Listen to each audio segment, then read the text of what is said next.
Okay, so we are ready to get started. Thank you so much to everyone for being here. It's lovely to be with you today for this elemental rhythms discovery, which we are doing together. And it's really a chance for us to take a deep dive from the springboard that was the book that I know you will have all got when you signed up. So, you know, it's just really for us to explore together deeper learnings and learn from Prune, you know, all about this amazing subject. So it's super exciting. She hasn't talked about this, I think, since I last persuaded her to teach a class in London in about 2014. I mean, forgive me if my dates are a bit off, but it was a long time ago. So I'm super excited about sharing this with everyone. As usual, we've got an amazing support team here. So we've got Jenny on tech support, and Alison and Ella are here on chat, and we're all going to be learning together. Before we jump in with Prune, just a reminder, you'll have come in on mute, so just keep yourself on mute, please, unless you're brought forward and spotlighted, and that's where you might ask a question and Prune might say, oh, actually, can we spotlight them, and can I just see them, see their energy, and have a, you know, it's really nice when we've got a small class like this to have that chance to do that. So if for any reason you don't want to be spotlighted, do let me know. Otherwise, we will assume you're happy with that. And please do name yourself as well, because if we get lots of questions from iPhone, then it's very hard for us to actually distinguish who submitted the question. So if you're not familiar with Zoom, you should have in your top right corner 3 little dots, and you can rename yourself. So just check what your name is. That would be brilliant. So I think with that, I'm going to hand over to Prune. We've got 90 minutes of amazing discovery time together. So Prune, thank you, and over to you. Fabulous. Thank you, Naomi. And it is brilliant to see you all here. I am so excited to be with you and sharing this material because, like Naomi said, it's been quite a while since I have been able to really deep dive into the elements. And I know that 90 minutes is not 90 days. And honestly, I could talk about the elements for 90 days, but 90 minutes is good enough. So that's where we will start. And what I'm intending to do. Okay, so I'm assuming every one of you has read this book. It was a brilliant book, if I say so myself. I loved every minute of working with it and just getting back into the rhythms. You know, for me, I work with the rhythms every second of every day. It's one of the baseline understandings of my existence. When I'm feeling fabulous, I understand my rhythms. When I'm feeling really off, then I pay my biggest attention to my personal rhythms. What needs nourishing? What needs nourishing? What is kind of tight in me?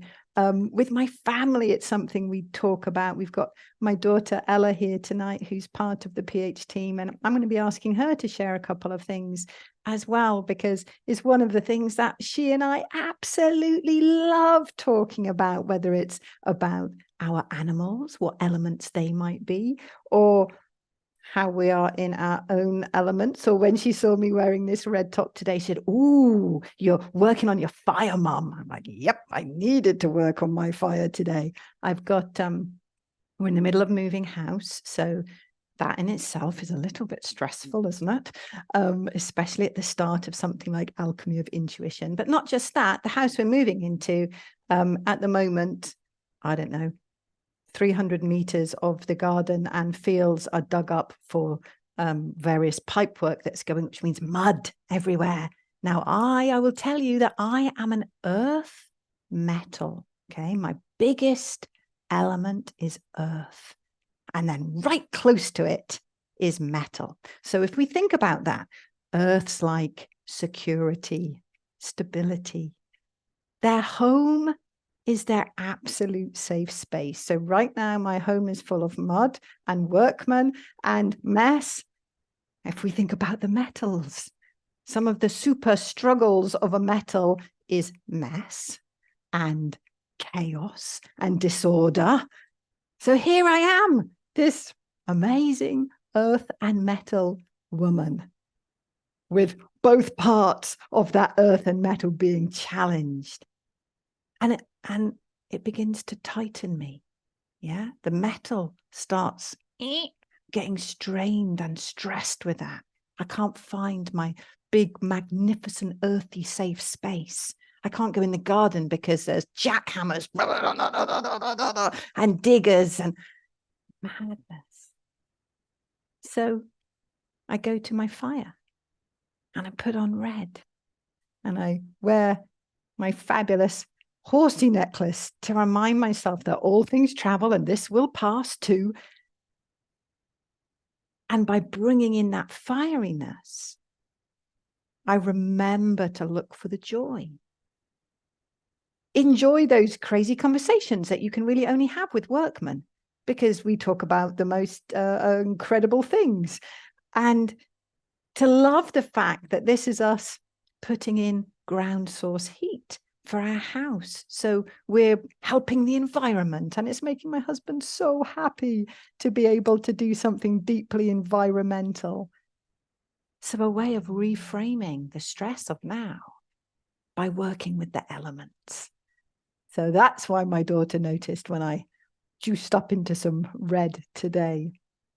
So as we move through our time together tonight, I want us to take about 15 minutes to look at each element, because by the end of it, I want you to feel more and more confident about which are the biggies in your elemental ratio or the dynamics of your own elements. So for my start point, I want to see, you're going to do a double thumbs up if you feel like you already know what your primary or primaries of your rhythms are. Give me a double thumbs up. If it's like, I kind of have a feeling, or if it's like, I have absolutely no clear, your book was a pile of rubbish and I didn't understand a word of it. Now, is that right, Mariska? I don't think you're thinking my book's a pile of rubbish, but like, you just know I'm absolutely confused. I have no idea. So keep those thumbs up while I have a good look. All right. I want to keep them there because I've got to scroll through some pages. All right. Awesome. Awesome. Awesome. I love all of the variants. Keep them up. Keep them up. Okay. Okay. Okay. Fab. I've got it. Thank you very much for that. I don't know who you are, but you're wearing a glorious yellow top. You are absolutely beautiful, and you have got Zoom user as your name. And I would actually love to know your name. So Jen or Alison, please help that beautiful yellow radiant person change your name. Thank you. All right. It's so lovely. It's so precious to me. Like, now I often teach classes with 500 or 1,000 people on, and here right now, I can't see how many we are. We're about 30, and that feels so precious. So I want to know your names. I want to really be able to see you, especially because we're moving through alchemy together. That's a complete treat to me too, knowing that we're here right now, because we're going to have all of these weeks together to really juice up your life as far as your connectivity with, well, with yourself and therefore the entire cosmos. All right. I reckon at this point, let me check in with myself. I also wanted to make sure that you knew that in my big book, Your Radiant Soul, there's a chapter on elements there, and I bring in some more stories on that one. And some of the stories involve my kids as well, and my beautiful husband, who is a most amazing mixture of earth and water. Now let's think for a moment. If you were walking out in a field and there was a river and lots of earth there, that creates a bog, doesn't it? So when an earth and a water is out of balance, you get this big stuckness. Yeah, anyone experience that? get that feeling of just being like, Alison, I see that you're like, yep. You get that big place where actually you begin to cycle in a place of procrastinating and trying to move out of it, procrastinating and trying to move out of it. There's only so long before that gets to feel really hopeless, really despairing. Yeah, you're trying so hard and you can't move through it.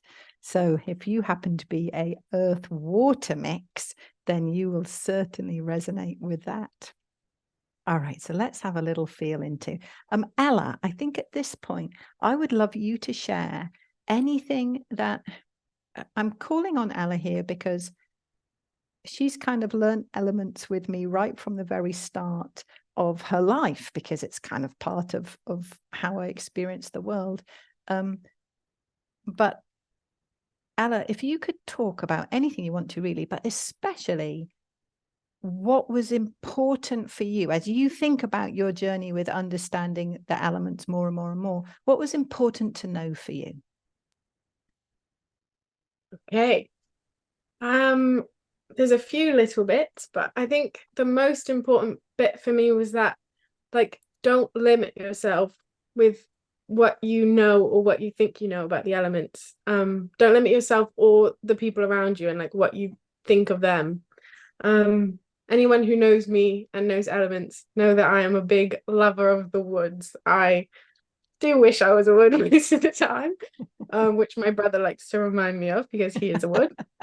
But I always was like, I wish I was wood and not, I'm primarily an earth. And I was like, I wish I had the qualities that a wood would have. But just to remember that the spectrum of qualities inside each element is so broad, and it's not just boiled down to the one word that you would think of like immediately when you think of that element. And like for yourself, that's very important, but also for other people, because like my mum was saying with my dad, he's a water. And then when we would argue or something, or when he would annoy me or something, it would be like the water qualities that I would see. So then I was not the biggest fans of waters for a while, until I realized like that's very narrow-minded, and there's actually so much that a water can bring. Like my best friend, she's a water, and she compliments me so well with her very, very watery qualities. So not to limit yourself. And also there's such a big spectrum as well with the yin and the yang of each element. Like they're so different. And I struggled sometimes to place people, and I would kind of be like, why are they that element? Like that doesn't make any sense to me. And then I learned about the different yin and yangs of each element, and it clicked so much more. I was like, that makes a lot of sense. And also that like different, like your family can be a different element. So sometimes you might show up a bit more as that element because that's what your family's very strong in, or like the schooling system and how it changes throughout the years. I think that was quite important. Yeah. Another thing that I thought was important was I found it easiest to identify by eliminating the ones I knew that it wasn't, first of all. So if I wasn't sure, then I'd be like, absolutely no way, this one. And then quite quickly you realize which one is more, it's higher up. And that there's such a good tool, I think, Mum, you just said, to identify like how you are, if you're unbalanced or you're balanced in that situation. I think that's another easy way of identifying what you are, is how you show up when you're unbalanced is usually very, very correct. It's usually like your primary one shows up a lot in how you're, like how you present when you're not feeling as stable as you might like to, which was quite interesting. I actually learned a lot when I read my mum's book on elements. The like, not that I try not to be a earth sometimes, but I definitely do. And when I read the like superpower struggles for earth, I was like, yeah, I cannot dispute this anymore. 1000% me. That was definitely a good way of identifying what it was. I think that is pretty much everything that like helped me the most. I think that's all I'd like to say. But just that's Fabulous. lots of fun, and it's so much fun to like guess what other people are, and yeah, it's Fabulous. exciting. Thanks, Ella. And thanks especially for remembering about what you can get rid of first. I think that's probably one of the most easy and dynamic ways to begin to understand your rhythms. So as we go through this class, as we look at the different qualities of each of the elements, be really mindful about the ones that you can say, no, that is not me. Because there's only 5. So if you can get rid of 1 or even 2, most people can. So for me, I know that water is my very, very last one. I don't have a lot of water. Of course, I have some, and it's one I work with much more in the winter or in the quiet times, or when I'm really sad. Actually, that's when I feel most watery, when I feel a sadness about things. But if you can identify the one that's the least, and often you can identify the 4th as well. You can say, no, I don't really have much X, then that only leaves 3. And what you're looking for to really help you understand yourself and your loved ones is to understand the 2 that are at the top. So if you've only got 3, it already makes it much easier to try and identify those 2. And what I would also say is to remember that you're out of those 5, you're thinking about ratios, okay? It's really helpful. I personally find it really helpful as a teaching tool and as a personal tool to think about ratios. Because let's take an example of someone who is 30% fire. Yeah, they've got big fire. And maybe 5% water and 5% wood. Okay, the wood and the water really, they're not big in their lives. So you've got this big chunk of fire. Maybe then you've got earth and metal. This is where I show that I can't add up to 100, but that's okay. You've got 60 left, 60%. Thank you, Naomi. So in that, you might find that there's, thank you, Naomi. I'm going to jump up to 40 here. Someone's got 40% fire. That means I've got 50 left. So you might find that this is 25% and 25%. In which case, that person really has a big blend of the earth and the metal. They can say I'm fire, but I can use my earth really well and I can use my metal really well. Very different than if someone's 60% fire, 10%, and 60, 70, 15 or 20 and 10%. You see what I mean? So the ratios of things really determine how you show up. And it's what makes everybody different. Because otherwise we could say, oh, that person has big predominant earth, so therefore they're like this person that has predominant earth and this person that has predominant earth. And actually the subtleties of the other 4 components, how they're all stacked up, can make every earth quite different. So that comes back to a little bit of what Ella was just saying about not boxing yourself. There's been times when I've been teaching about elements and students have maybe like years later, and I'm always appalled, they say things like, oh, well, I can never make decisions because I'm a water. And I'm like, oh no, that means that they've settled for a limitation of their element rather than looking how to support the decision-making aspect for a water. Does that make sense? Because that's a really, really important, that is the one takeaway I want you to have. All of these elements have their big balance and their imbalance. They have their superpower challenges and their superpower strengths.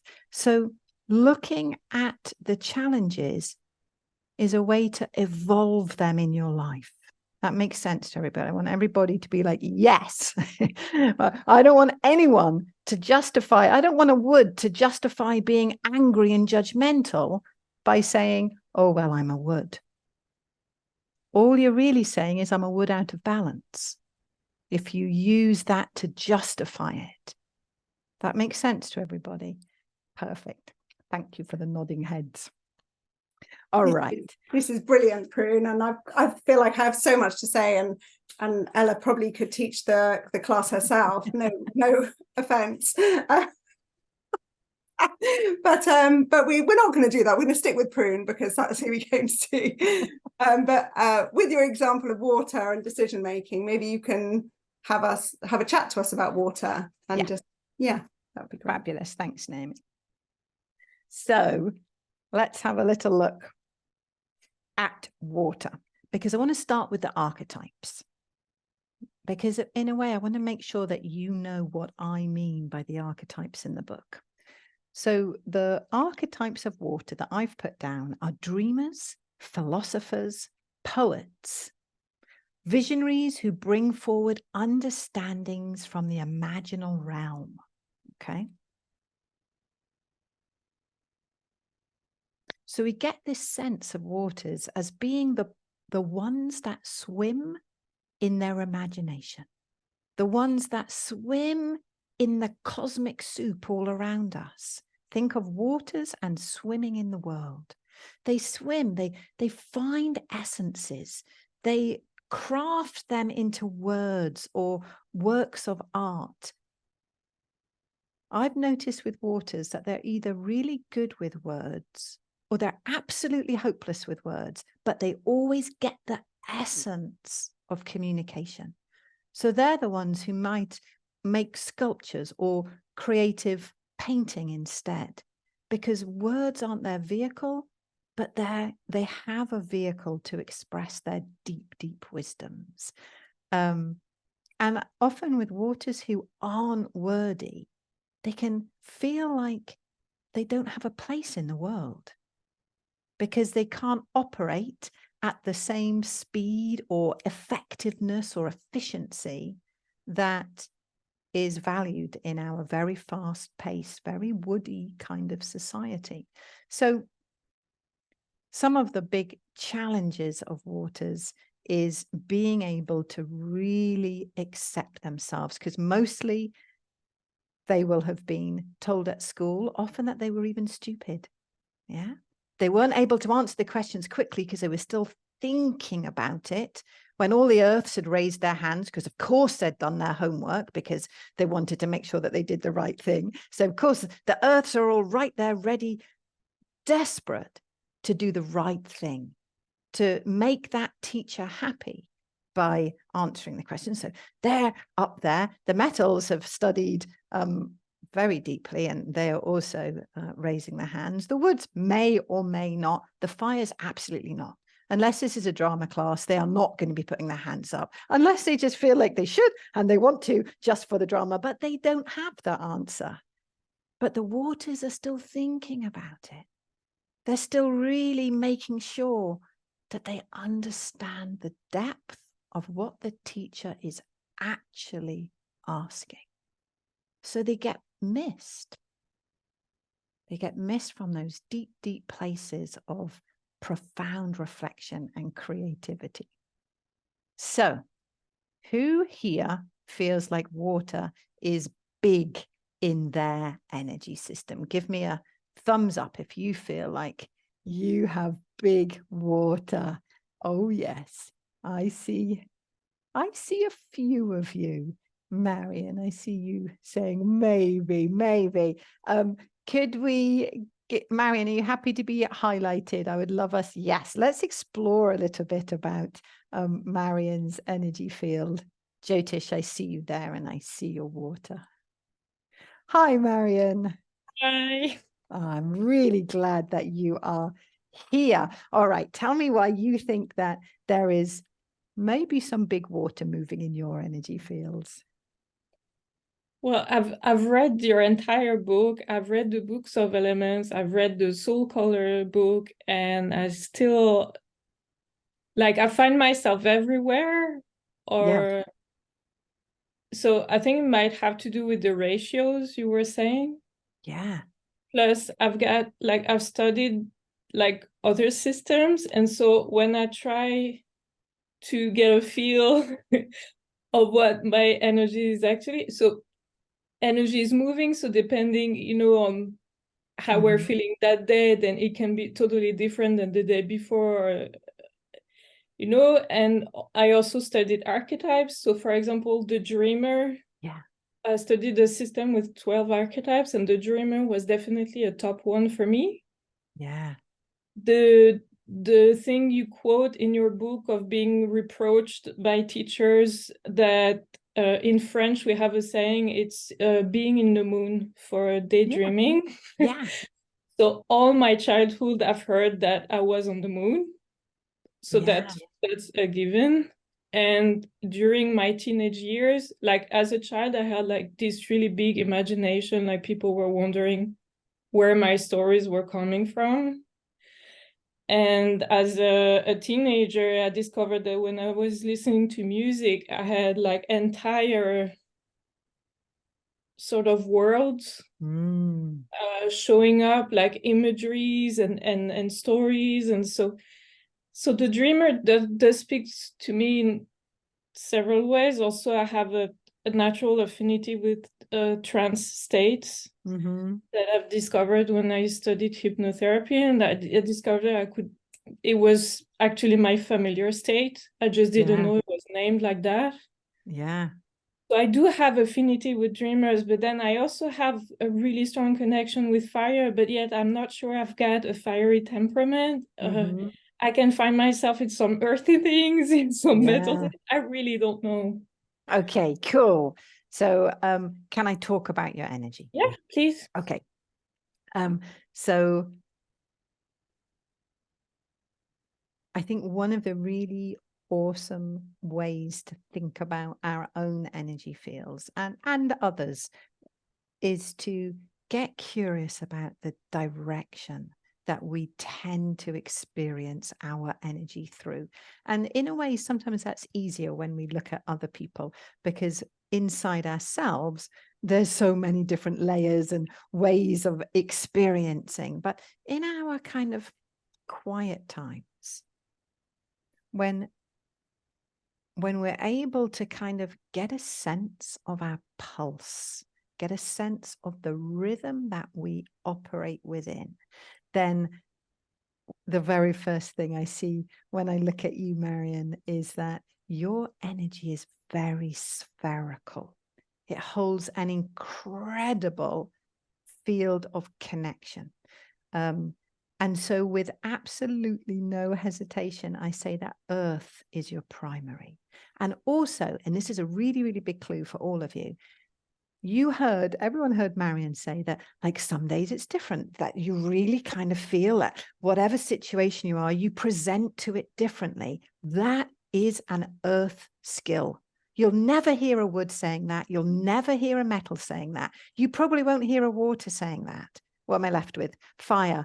You might find a fire saying that just because they're like, oh, and oh, and oh, and so you get this like spontaneity and movement always. But Earths are the ultimate shapeshifters. So for energies, people, you, Marion, who can kind of change yourself depending on what's needed of you in that situation, that is an earth skill. And I would say that next, you certainly have that big water. Wow, like it's kind of pulsing with such a beauty and a grace. And I'm so glad that we get to do Alchemy of Intuition together, because you have an incredibly intuitive field. You're plugged in and hardwired into every bit of movement. And actually, I suspect to the point that sometimes it can mean your consensual reality is a little challenged, because despite being a big earth, your groundedness isn't in quite the place that the big earth needs. Yeah. So it's great as we move through alchemy. Right at the very start, we really look at different ways to ground, and I'm sure you have many, but whatever you have isn't working quite enough to hold you rooted as you dream so big. Like sometimes people think that the big dreamers are always ungrounded, but actually the opposite is true. The big dreamers are always deeply grounded, because then it's safe. If we're not grounded, we can't expand into that bigness, because quite quickly the body goes into the habitual energy field. It says, not safe to do this right now because my body isn't being held. So that's going to be our kind of weaving with you, Marion, is really looking at how we bring the groundedness in to support that immense earth and the beautiful water there. And it's interesting because for let me just stack up your rhythms for you. So we've got the earth, we've got the water, we got the fire and the wood. You know what? We got the fire, the wood, and the metal.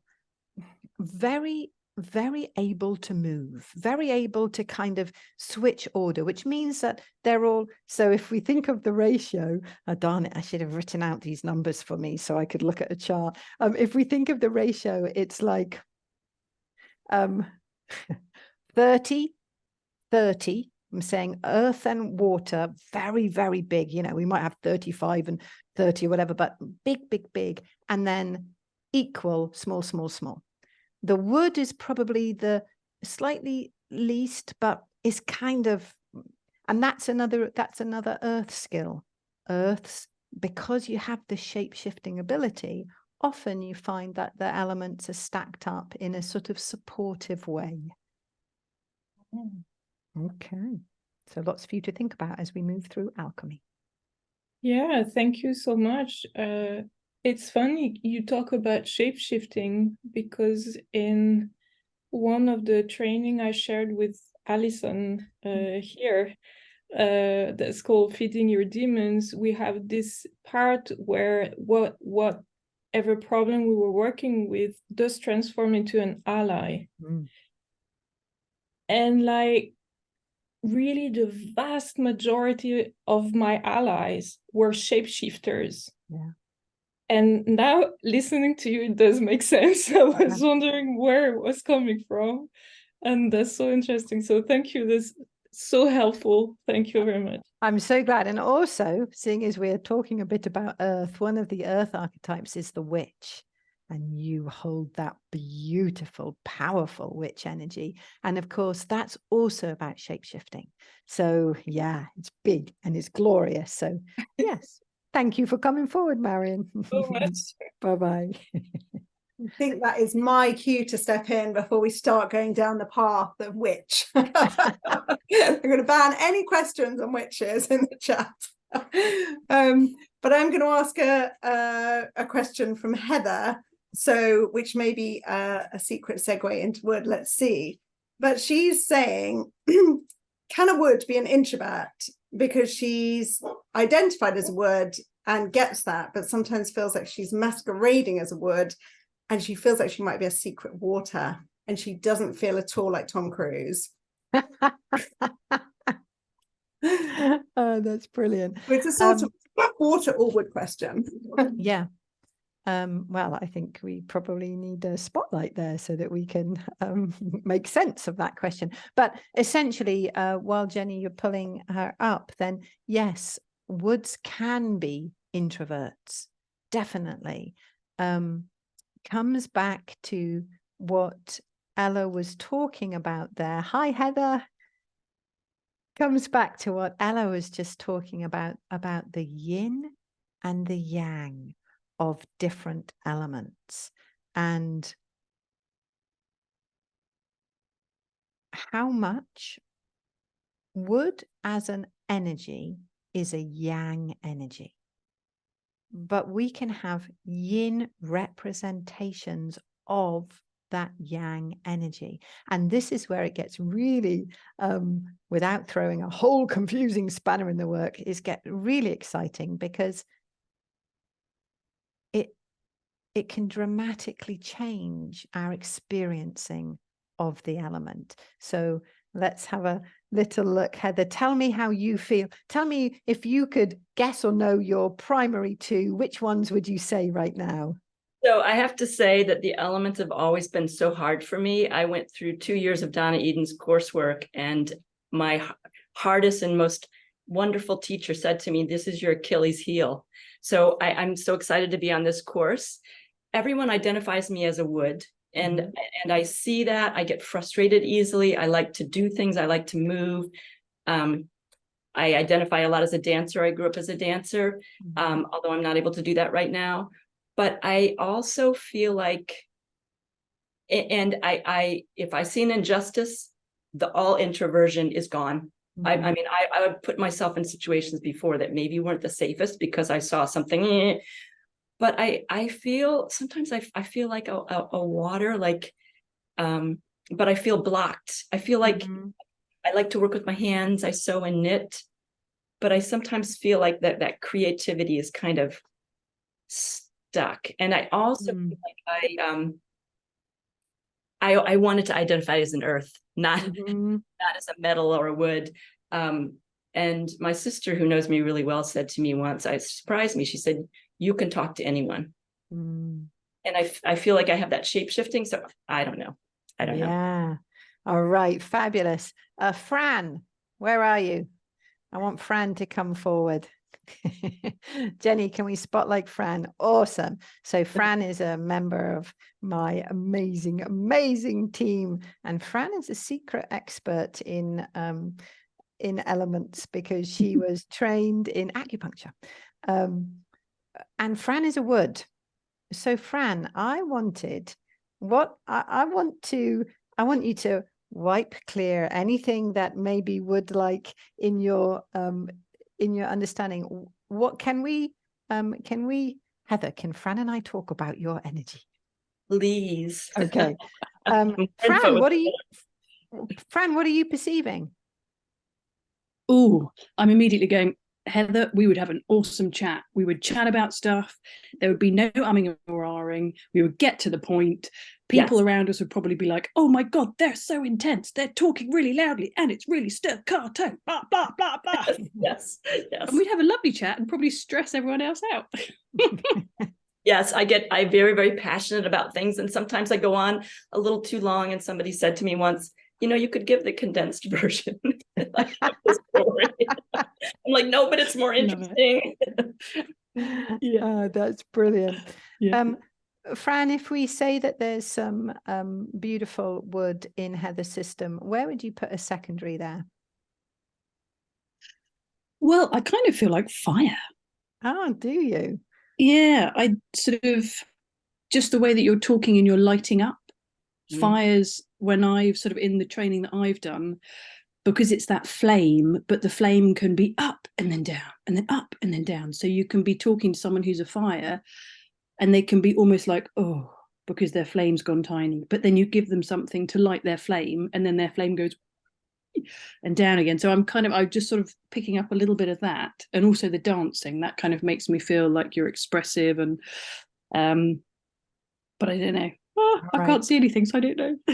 Cool. And actually, I'm using this as a pulling in my faculty right now. Naomi and Alison, what are we thinking it is? And Ella, what are we thinking is Heather's secondary? I'm going to give you a clue and say it's not fire. I'm going earth. Yeah, I would go yin, like a yin word and a yang. That's Ella? what I would go, Yanga. I'm failing here. All right, all of you disappear and leave me with Heather. No, that makes more sense. I in these kind of situations, I can perform. Yeah. But I don't like to perform. Like I trained to be a professional dancer, but I'm a behind the scenes person, a supportive person.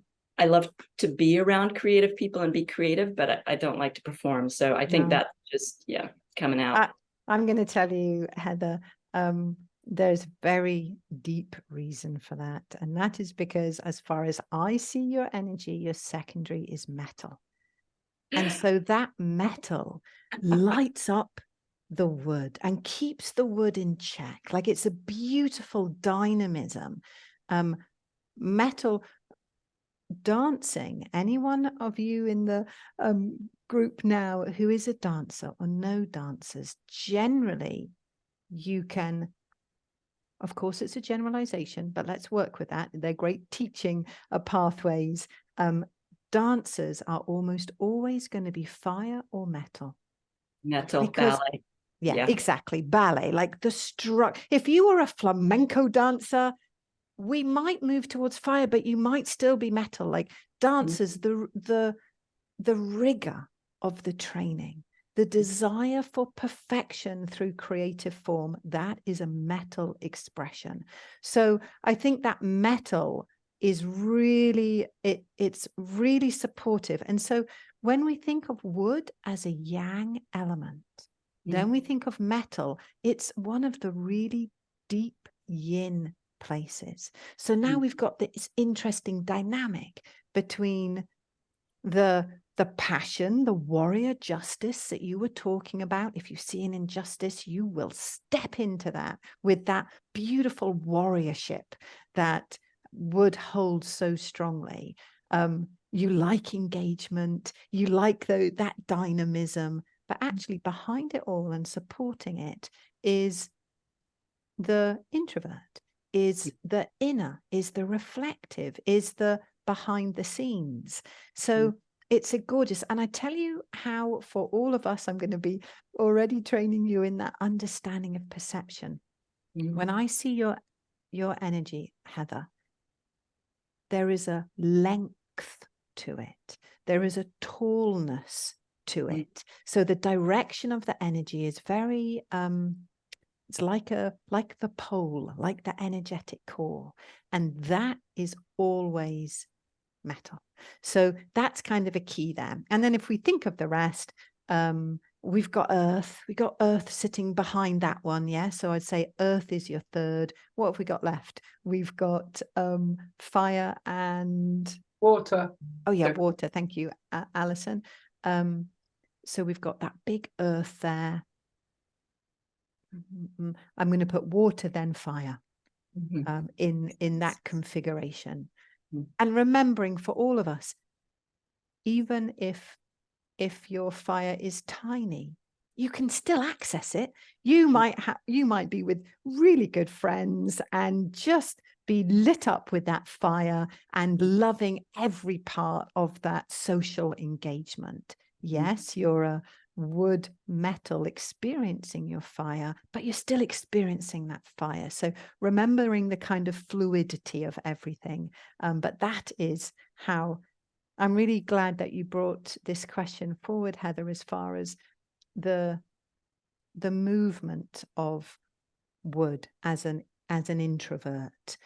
We can often think of wood as being so forceful, so dynamic. So yeah, that's beautiful.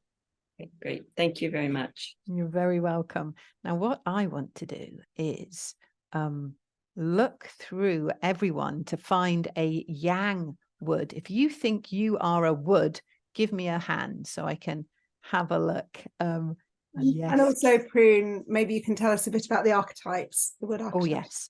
Thank you. So keep your hand up if you are a wood. Ooh.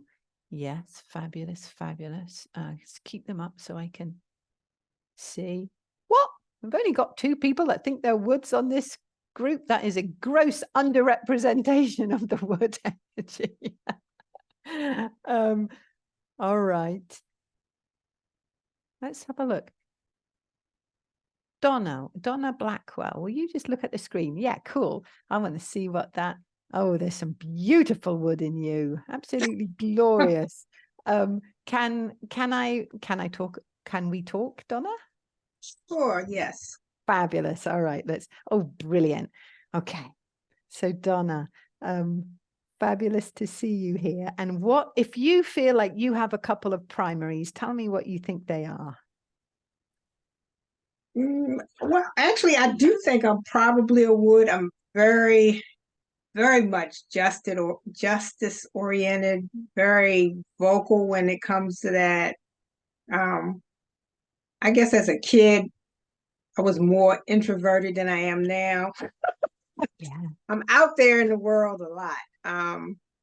And most of it is on justice issues. So that's where I'm at.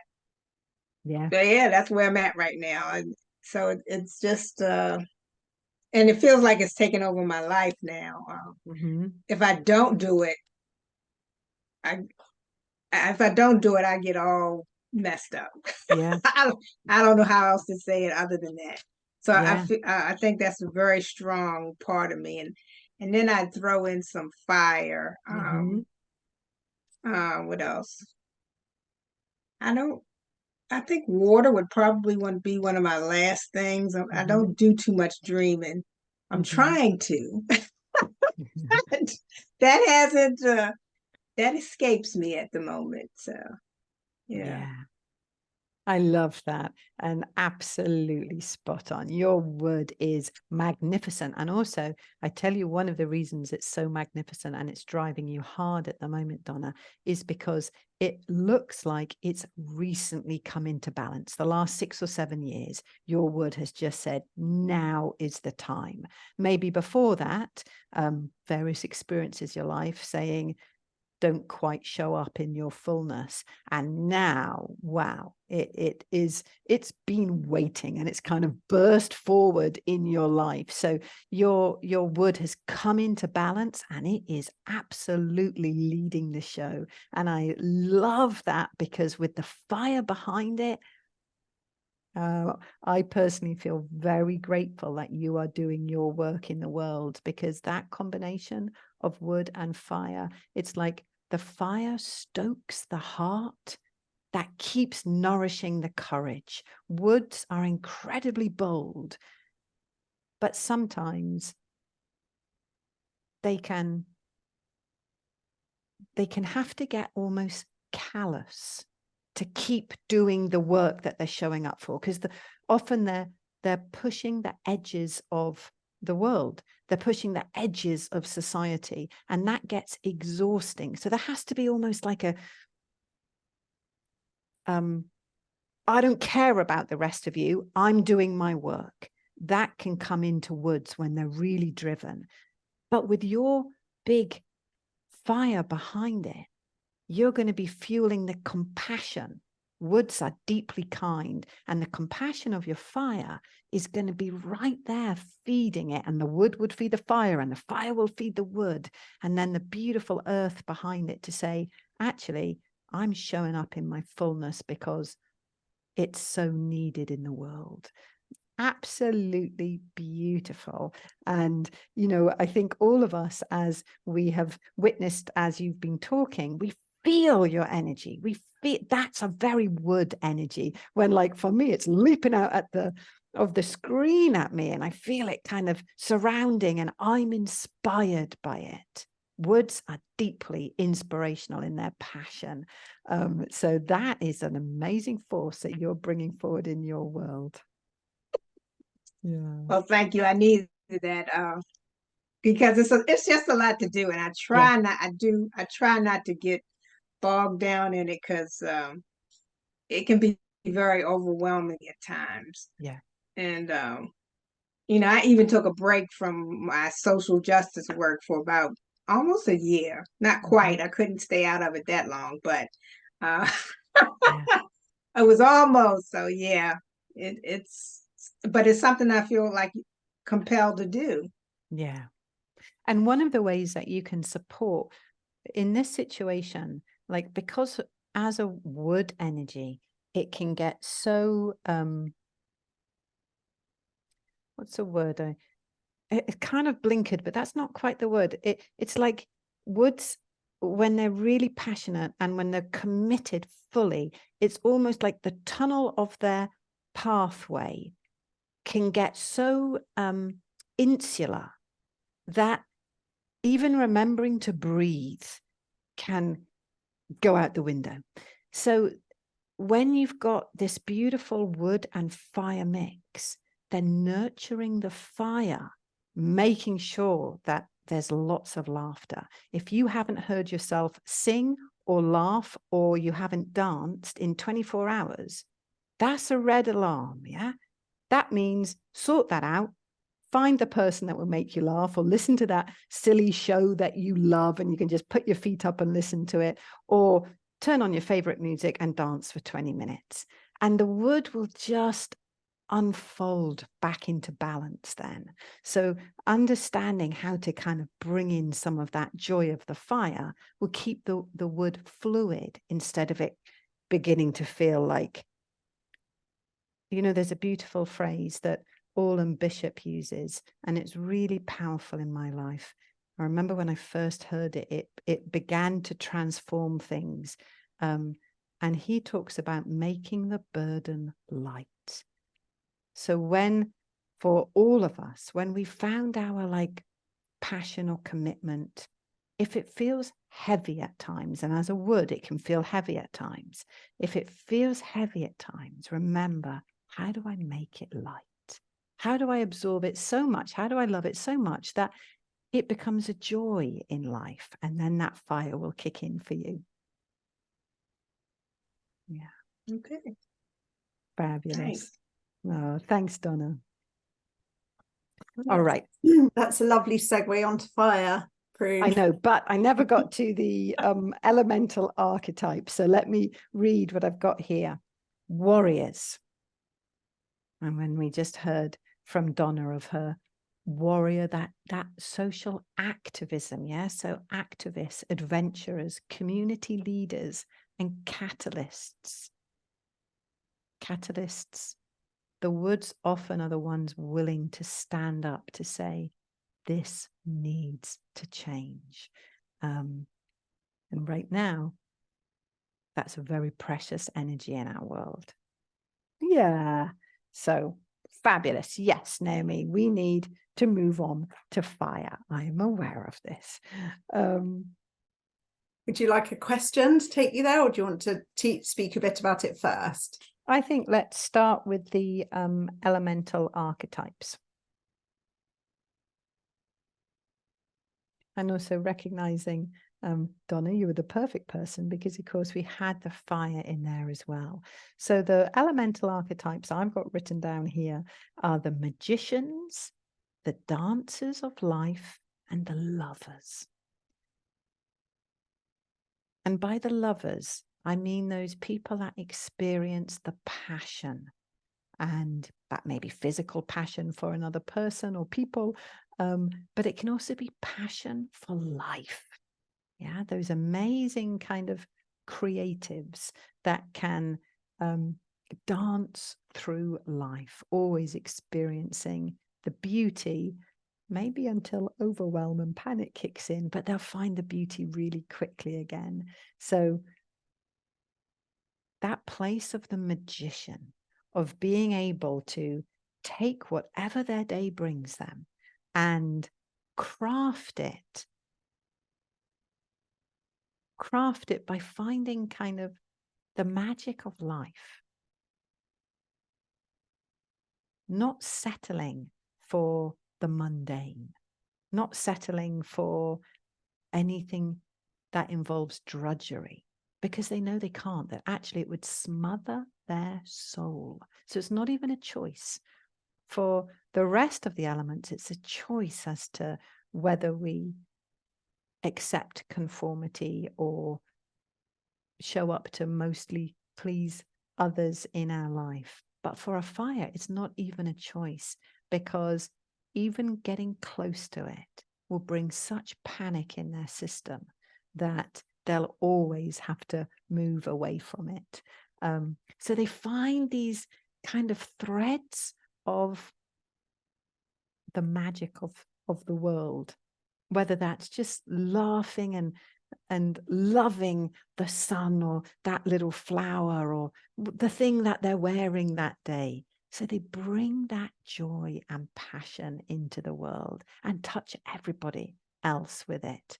I was sitting today in a little cafe just preparing for this class, and as I was sitting there and thinking, there was a woman just outside the door, and she was sitting with a group of friends, and she just kept laughing. And she was probably in her 80s, and she was stunningly beautiful in her passion, and that light that just came pouring out of her. And you know, she was regaling her table with story after story, and the joy and the laughter was infectious. I couldn't hear what she was saying, but every time this laugh moved through the, I don't know, 100 square meters, I just felt that light of fire in my own heart. So that's the archetypes. All right, Naomi, how about a question around it? Okay, yes.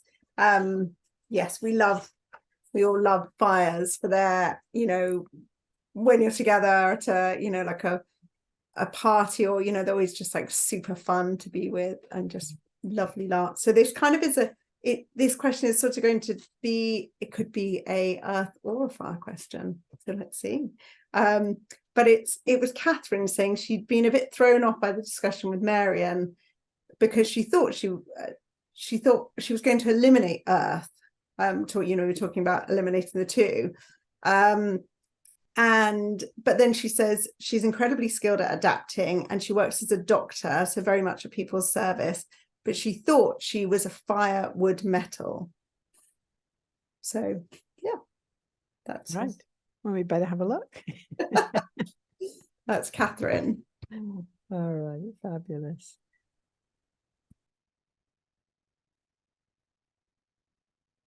And we see Katherine. All right, fabulous. So I'm so glad that we get to chat, Katherine. As I was looking in all of us together earlier, I noticed your glorious red that you were wearing too. All right. So let's back up to what Naomi was just saying. Tell me in your own words. Yeah, I'm thrown off by my top two elements, but I was absolutely going to eliminate water and earth and relegate them right to the bottom. And well, having heard what you were saying to Marion, I was thinking, but actually I've had to shapeshift a lot in my life. Mm-hmm. And also right at the beginning when you were saying the person who wants to please, mm-hmm. That's definitely something that has often been a bit of a bane, even though sometimes it's mm-hmm. nice pleasing people. But and so I was thinking, well, maybe, you know, I've cast off earth too readily, and I have no idea whether there's any bearing, but like astronomical signs I have they're both Chinese zodiac and other zodiac, also earth signs. So I was like, well, now I'm very, very, very confused. All right.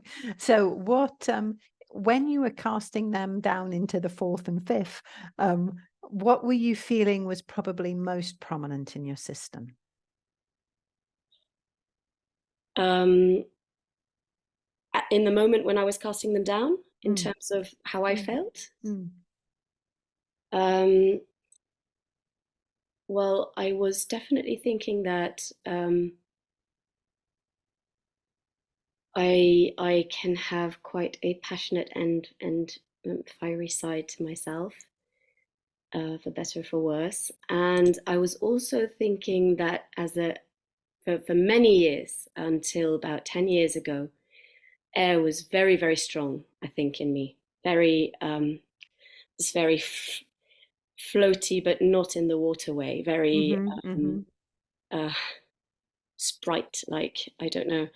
I don't recognize the more rigid aspects of air as much in myself, but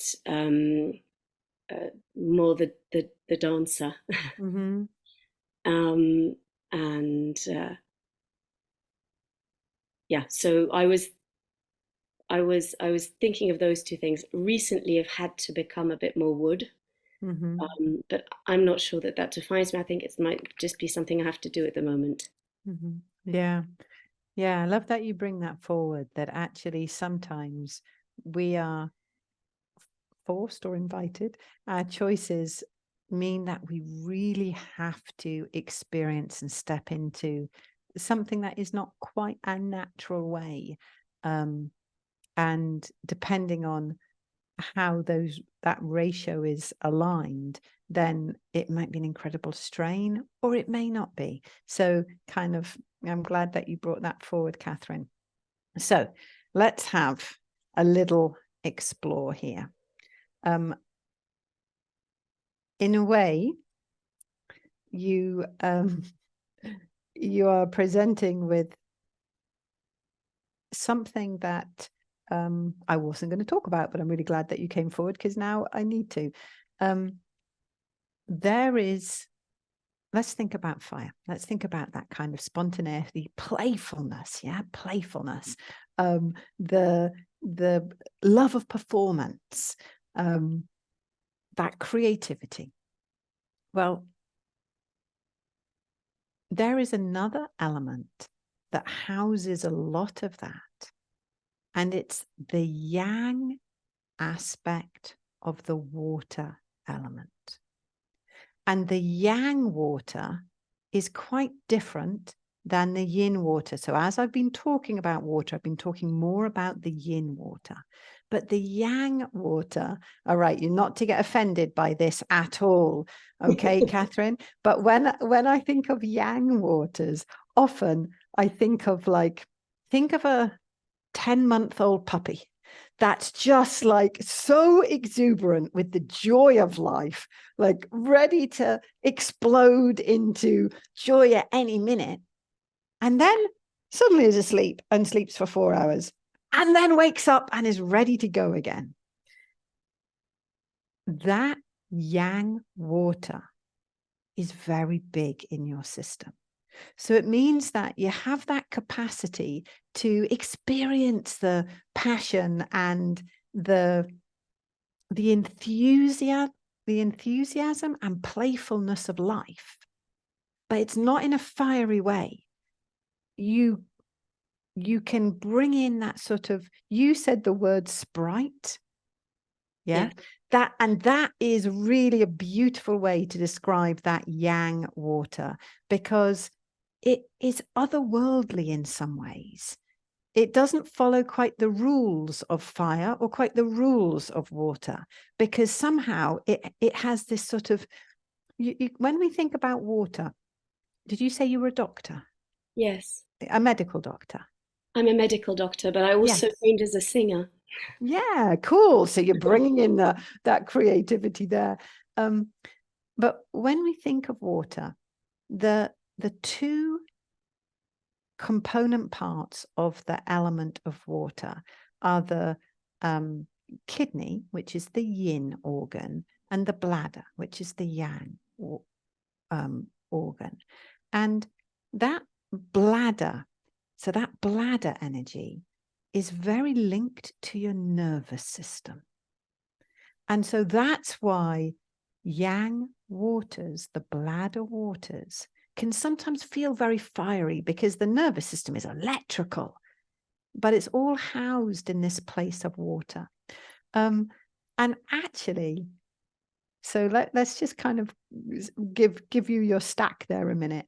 So we've got the yang water there in its absolute gloriousness in you. Really, waters flow, and they can flow anywhere and anyhow.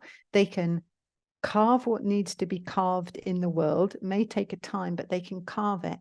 But the yang waters have that kind of capacity for efficiency, of being able to commit to things, of being able to follow through, of being able to get things done, that sometimes the yin waters, that's not really obtainable for them. They might love starting things, they might love dreaming projects, but actually bringing them into completion is much more of the kind of purposefulness that a yang water can have. So in a way, you present in a very complex way for a beginner class in elements, because I'm now talking about much more complex kind of subtleties, but it's a really big one. And there will be other people like you thinking, oh, am I fire? But actually, I don't move into panic. That's a really key one. Bladder waters don't move into panic because it's not their way. Bladder waters, so yang waters, love solitude and time as well. They can be out and they can party with their friends, but actually they love the quiet times where they get to walk in nature and think and just experience the slowness. So you're kind of presenting as this interesting dynamic water. So that is one of the very, very biggest in your systems. You had earth fairly low, and I would agree with that. The wood is also fairly low. That bladder water, because it's quite directive, the yang water, because it moves in a direction, sometimes people can think of that as wood, yeah, because you can get things done. You've managed to get through a medical degree, yeah, so you can commit to things. But your metal and your fire are the next in your system. So we've got the yang water, metal, and fire. And then the wood and the earth moving out the way a bit. That is the configuration that is yours. And also, what else did I want to say? You said something. Yeah. The metal is the one that gives you more structure, whereas and so air, we're talking about air, yeah. Whereas the bladder water might have you like that puppy, kind of being enthusiastic about anything that presents. The metal would just give that some form, give it the ability to kind of, learn how to move through the world more easily. How does all of that sound? Well, it makes a lot of, there was one thing that was really bothering me when I was thinking about the elements, is that I don't know whether this might be a stupid thing to say in conjunction with water, but I love being in water.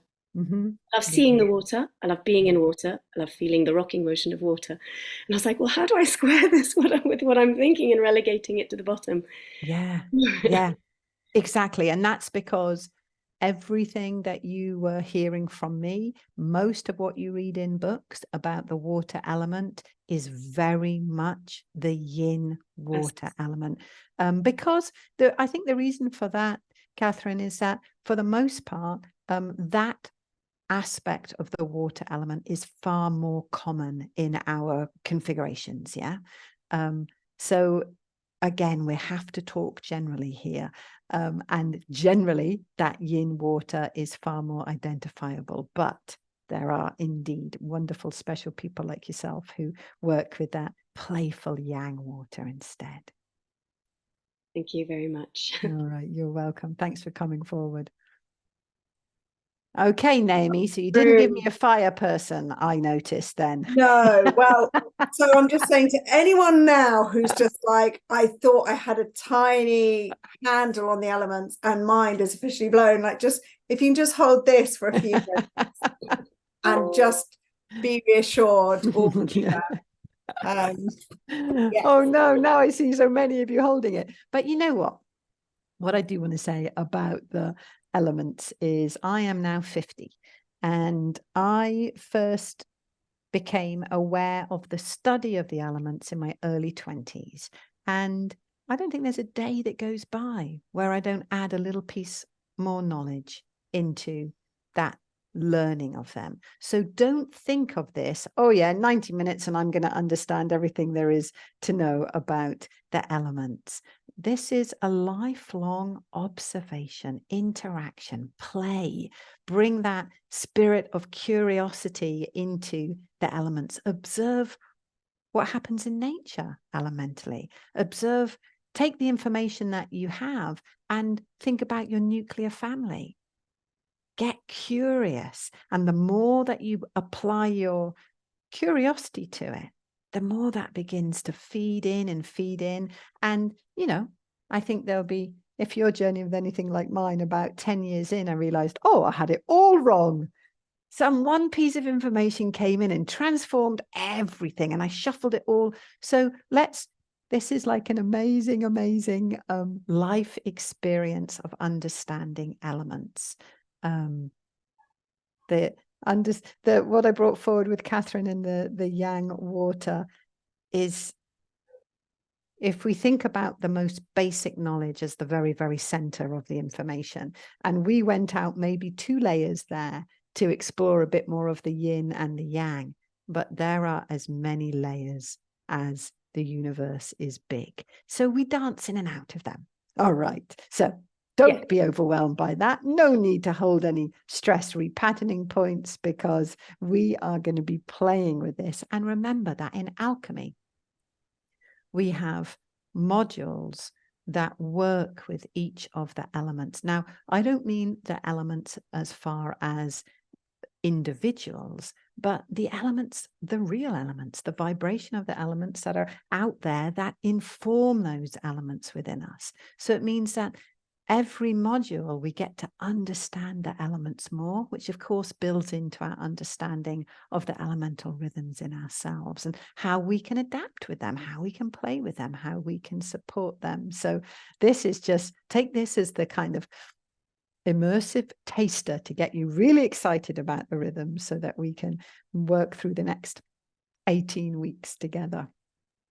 All right, so let's go back to fire, Naomi. No, earth. Right, we're skipping fire in time. We've done fire. So we're going to discuss the earth archetypes now. Thank you for keeping me on track. And I think we discussed, we've actually spoken quite a lot about earth, but it'd be great to hear about the archetypes. Yeah, fab. I still think I want to say a couple more things about fire first. So, if we think, I literally want to say about fire.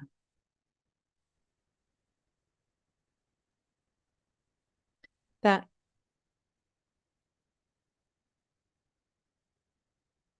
fire, like water, can often be ostracized by our institutions, our mainstream institutions. Either ostracized or totally lauded and worshipped. People put in a high esteem in people's mind because they're so wild, they're so unpredictable, they kind of buck all the trends. So if you're a fire, then nurturing your own heart, the center of the fire energy is heart energy. So nurturing your own heart brings that capacity for you to enjoy your spontaneous and passionate life, without feeling in some ways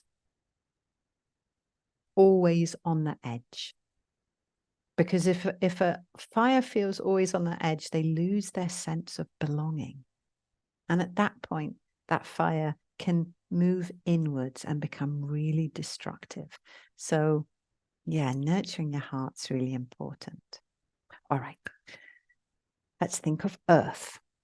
So you're right, Naomi, we have talked quite a lot about earth. We've talked about the fact that the archetype for earth is witch. That's one of the archetypes. But the healers of the world. So I don't just mean if you work with clients or if you're a doctor. I mean the people who bring that healing energy forward, the people who notice others around them or other beings, trees, the plant world, the animal world, our environment. Although the environment now, because it's in such a place of need of balance, every element is touched by it. Yeah, it's a world crisis, and so our vibration, no matter how it's stacked, pick up on that very strongly. But the people who bring the healing energy forward in the world, that's a very big earth trait. And also the soul midwives, earth's hold. Remember, let's go back to Marion, your beautiful energy, and the way it was embracive, that actually the energy of earth is spherical. It gives the capacity for other people to find their truth inside that protection. So being the midwife of other people's understandings about themselves or their relationships or the world. That's a really key. If you show up to play that role in the world again and again and again, then you have big earth in your ratio. And also peace bringers. That's the other archetype of the earth element. That ability to see both or all sides of a story and to help mediate until the peace comes back. There is nothing that brings deeper contentment to an earth than being part of peace. Yeah, contentment, peace, feeling fulfilled, bringing that gentle but determined energy to actually making the world a better place every day. That's there's some of the really big energies of Earth. And now, as we talked a little bit right at the start, of course, Earth can also get a bit stuck sometimes. That Earth energy can care so much about everybody else that they begin to be deeply depleted. And that can switch, that can flip a balance almost, so that then instead of being caring, someone with a big Earth energy can become interfering. They can get very nosy in other people's business. And it's not so much out of grounded compassion or care, but it's more out of a need to be helpful. You know, David Feinstein, who is a beautiful, beautiful teacher and healer, he talks about how the helping hand strikes again. And I love that phrase. That's very much an earth or a metal out of balance, so determined to help that actually they get involved in places that help wasn't needed, or not the kind of help that out of balance earth offered. And I see a few of you like having that little feeling of shadow creeping up where you think, oh yes, I know that I do that at times. So that big place of earth imbalance as the embracer of change, of transformation. That's really key. If you can support others' transformations, if you recognize in yourself that you're always transforming, that can be a very earth understanding. All right, Naomi, do we have a question around that? Not too much, but one question that has come up, which I think it would just be good. A few people have mentioned it, so I think it would just be good to talk about it. People are saying about having been told different things about that astrological element. And I think it's just useful for people to understand, are there any meeting points, or because I think that's confusing, because some people might say, well, there's no water in your chart, your astrological chart, but obviously we're talking in a slightly different system here. Yeah, that makes me think that would be an amazing topic. I have an astrologer who I love very deeply and who I trust very deeply. She's an amazing astrologer. I wonder if that's a great topic in our membership space, to explore the understandings of that. I don't know enough about astrology. What I would say is I have known people who have great information about their astrological elements, and it marries very, very well with the elements that they show up with in their daily life. And I've known people for whom that has not been true at all. So from that place, I can't talk too much more about it. I would say it's part of your curiosity, part of your like wondering, oh, do they fit? How do they fit? Where don't they fit? But I would not say use your knowledge of your astrological elements to determine your rhythms, your energetic elemental balance, because I've seen it be very, very inaccurate if people try and superimpose what essentially are two different systems, even though they're talking about that sort of elemental understanding. And I think one way to kind of bring some understanding to that is that obviously when we're working with the elements of the planets, we're working cosmically. How the cosmos elementally was creating you at that moment of your birth. And when we're talking elementally as we are here and now, we're talking about the elements from the earth. Now, of course, because we are humans and we live on earth. Now, of course, they're not separate, the cosmic energies and the earthly energies. So I mean the energy of fire here on earth, the energy of wood here on earth. They're not separate. And yet they're different layers of those concentric rings of connection, aren't they?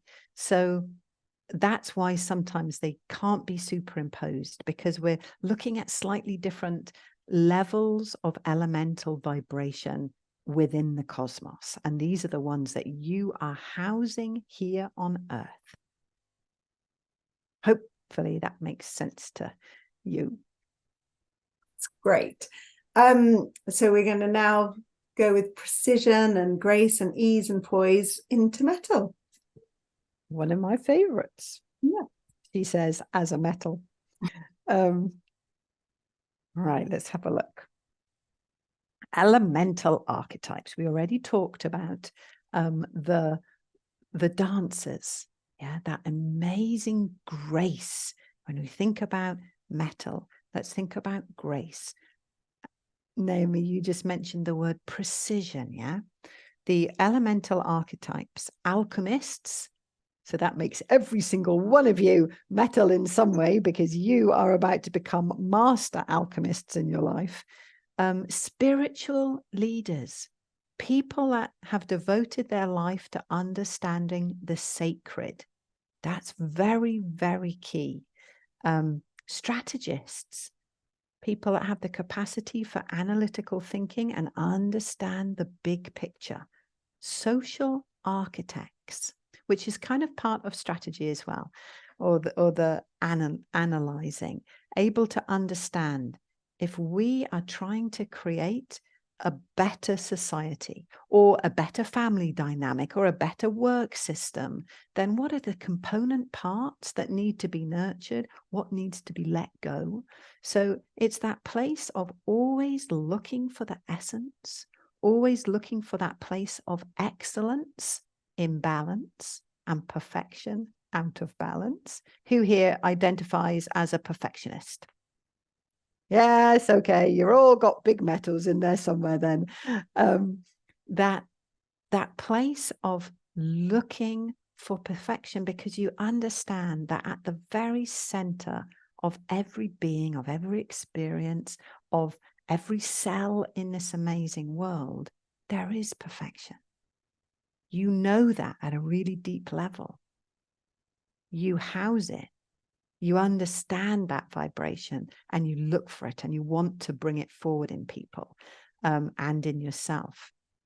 Now, the challenge with that is that we live in a very, very, very messy world. Life is incredibly messy, isn't it? Things spill out of us all the time. There are many problems around. We can't fit our lives into neat, tidy and perfect boxes or circles or whatever particular shape it is that you feel excellence is housed. We can't do that. And so that creates this inherent paradox within a metal's experiencing, because in some ways we strive for perfection, and in other ways we need to stretch to recognize, and I'm bringing in a phrase now of my husband's, who sometimes will look at me, for example, when there's mud all in the house, and will say, remember to find the calm in the chaos. That's it. That's that beautiful water wisdom, yeah? And it's saying to the metal in me, like, stop looking for the perfection in something. Stop looking for the system that can encourage perfection. Instead, just meet whatever is there and recognize its beauty. Look for the calm in the chaos. So that's water wisdom going with the flow, experiencing the calm, while the metal would look much more to say, how can I improve this situation? So understanding that, that the way in which in all of our elements, our biggest gifts, our superpower strengths are also our biggest challenges, or a superpower struggle, aren't they? They're just that slight movement out of balance. So that ability to be inspired by the world around us and be inspiring, which is a metal attribute, can move into missing the inspiration and trying desperately or controllingly to bring it back. But it's the same thing. It's that call for inspiration. So that place of metal, air metal, being in the experience of the essence of life. That's a key part of that energy. I know we're galloping towards the end of our time, Naomi, but is there a question that can help me bring that forward even more? Yes, there is. I've got one earth question, one metal question. So Okay. the metal question is, if a metal is out of balance, can they struggle with self-worth? Is that? Absolutely. Absolutely struggle with self-worth, because and why I'm hesitating is I'm just scanning through all of them. Really, self-worth is not an elemental challenge. It's a societal challenge. And we all live in this society where we are continually bombarded with media messaging that tells us we're not worthy, and if we need to be worthy, then we have to buy this product. That's the absolute basis of our marketing, and we have all been raised on that. We have been drip fed that since the day we were born.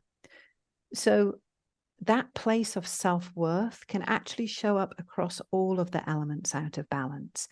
So yes, it really can be a metal place of struggle, because the expectation of excellence or perfection is a very ingrained energy within a metal expression.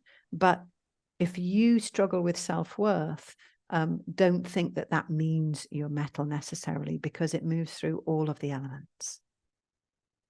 I mean, quite frankly, who has struggled with self-worth at some point in their life?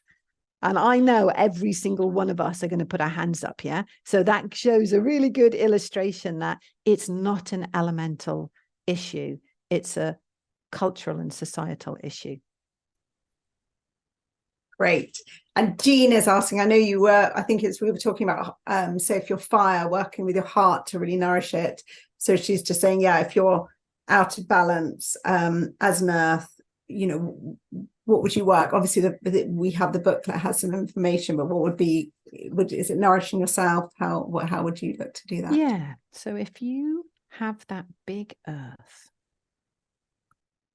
which remember is my primary energy, then there will be a default story that shows up when you're out of balance. There'll be a default story, and that is that nobody looks after you, or nobody nourishes you, or that nobody supports you.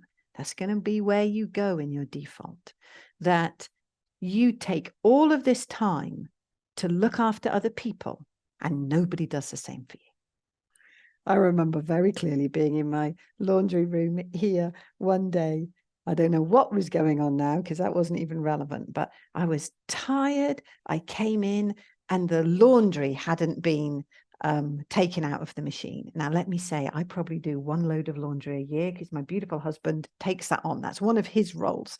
But this laundry hadn't been taken, and I went into the laundry room, and I heard myself as I was taking the laundry out there. I heard myself saying, oh, nobody cares about me. Nobody loves me enough to do this laundry. And this is only like last year. And I stopped myself. I heard it in my own head and I thought, what a load of rubbish. You are deeply loved. Loads of people care for you. What on earth is that old story playing out in your head? And I thought, oh, I'm just really tired. And my earth has kind of suddenly shot this story out of, somewhere in my childhood, somewhere in my beautiful earthy care for the world, care for others, that nobody cares for me. And I really heard that. And at that point, I thought, no, never again. I know this isn't a truth. Now, when I hear even the remnant of that story, what it shows for me is I'm not supporting myself. That's the key with bringing Earth back into balance. What do I need to do to support myself? I use the words, what do I need from me to be me? And that question always rebalances all of the elements, but especially it's a brilliant Earth question. What do I need today? What do I need to show up in the world? What do I need to be me? And when I can answer that question and give it to myself, no good saying, oh, I need to take an hour and go for a really nice work because actually I've been in front of my computer for 6 hours. I can't answer the question and then ignore that. I have to commit to doing it. And just that movement makes the earth come back into balance. The fact that I'm caring enough about myself that makes my compassion and love for the rest of the people in my life or the world authentic. Because if I can't bring that love or compassion to myself, I can't bring it to the rest of the world, no matter how much we think we can. It's out of balance. So asking that big question, and this is relevant for all of the elements. What do I need today to be me? And that will give you big clues into your elemental ratios. Because if you need to dance, then there's some good fire in there somewhere. If you need to rest, that you need to nurture that quietness, that water in you. All right. Well, I know that we are At time. Out of time now. You also know that I could go on talking for a long time about the elements. So I'm really grateful that we've had the chance to explore it together. And do not worry at all if this is simply a big information gathering for you. As we go through alchemy, I hope, I trust that you will find more and more clarity. And as we let these understandings settle in your system as well, and also remember that in the back of that book, I give you some questions to really, I'm going to make sure page 32.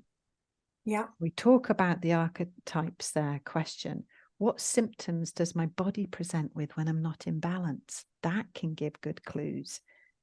Perception of your own energy direction. We started with Marion, we started talking about that. So if you could perceive the direction of it, how would you describe it? What would my friends identify as my personal strengths? Absolutely brilliant insight. The one thing I have learned, though, is that often friends are very reluctant to tell you the truth. So just tell them straight out that you want the truth. And what would they identify as your struggles? And then also keep playing with the ratio. As you go through the day, the week, our course together, keep checking in with those ratios. See how you feel your understanding of them is changing.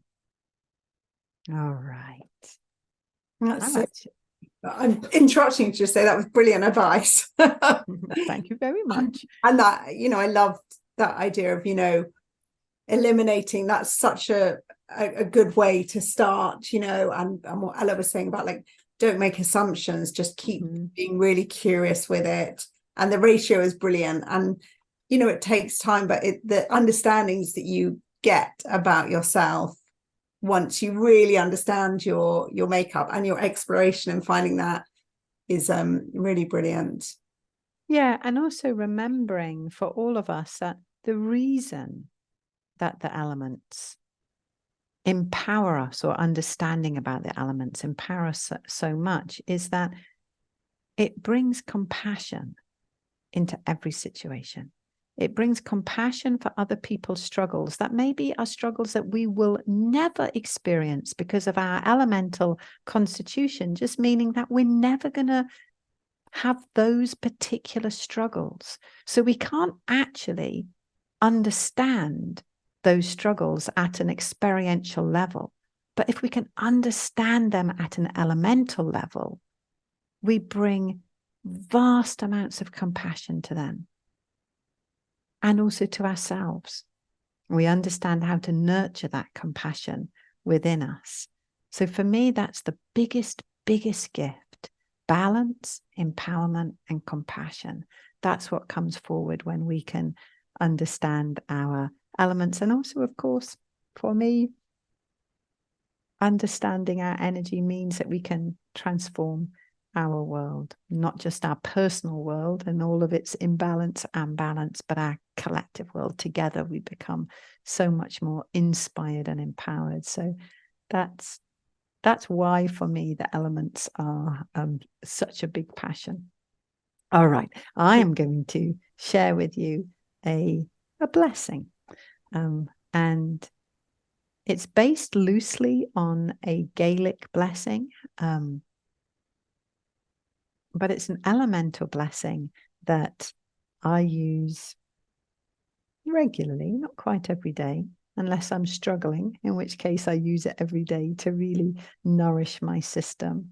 But it's based on the flow of the elements, from the water into the wood, into the fire, into the earth, into the air metal, and into the very center of us. So if we feel happy to do so, then just close your eyes. You can place your hands anywhere on your body and just let these words really speak to each of your elements and to your whole body system. You don't need to pay attention to the words on the logical level at all. Let them simply move through and within you. Deep peace of the rolling wave to you. Deep peace of the ancient trees to you. Deep peace of the warming flame to you. Deep peace of the quiet earth to you. Deep peace of the flowing breeze to you. Deep peace of the shining stars to you. Deep peace to you and all of creation. So breathing in that energy of peace. Breathing out that energy of peace.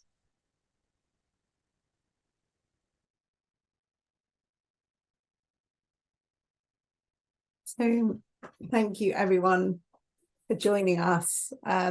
It's been such a joy to see you all ahead of Alchemy, which starts next week. So it's been like a little preview to see you all. And so I hope you really enjoy the class and you continue to sort of be curious and get excited about the elements. And as Prune mentioned, we'll be looking at the elements in more detail during the Alchemy course. So you'll get more and more familiar with them and get greater understandings about them.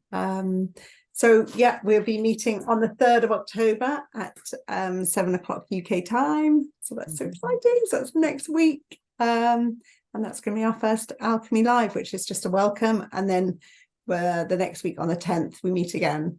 So, wow, you say it's just a welcome, Naomi. It is the opening ceremony. So I'm going to rephrase that one. It is a very powerful and beautiful opening ceremony. And I welcome you. Yes, yeah, I misspoke. Sorry about that. I meant more like, yes, it's a beautiful ceremony. So we will see you on the 3rd for the welcoming ceremony. Fabulous. All right. Thank you, Naomi and Ella and Jenny and Alison. Really appreciate the capacity to teach and be together like this. All right, much love to everybody, and I will see you on Tuesday. All right, bye-bye. Bye. Bye.